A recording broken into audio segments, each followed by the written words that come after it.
তো এটা হচ্ছে যে ভাই সন্দ্বীপ থেকে আসছে ভাই, এটা হচ্ছে এই যে সেওয়া মাছ দেখছেন, আমি আমার হাতটা তো ইয়া নাই মানে পরিষ্কার, বা আমি গোসল করছি একটু আগে।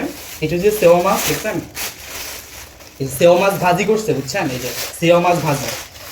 আর আমাদের পশ্চিমে সাগর পাড়ে হচ্ছে যে আব্বু হচ্ছে যে আপনার ধান চাষ করছিল, তো ওইখানকার হচ্ছে যে চাউল এটা পাঠাইছে আম্মু আমার জন্য খাওয়ার জন্য পাঠাইছে। তারপর হচ্ছে যে এখানে হচ্ছে যে আমাদের আমাদের জমির হচ্ছে যে চাউলের গুঁড়ি অল্প কিছু দিছে, কারণ আমরা তেমন কোনো পিঠা চিরা বানাইতে পারি নাই। এটা হচ্ছে যে আমার নানু বাড়ি থেকে হচ্ছে যে আপনার এটা কি ডাল, মাসকালাইয়ের ডাল বা যেটা বলে। আর বিশেষ করে হচ্ছে যে এখানে এখানেও আছে চাল। হ্যাঁ ওটা একটু খোলো, ওটা একটু খোলো না, দেখো না, দেখাও ভালো করে।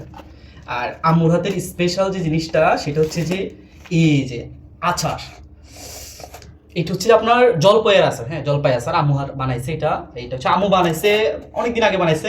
এখন আম্মু তো ঢাকায় থাকে বেসিক্যালি, তো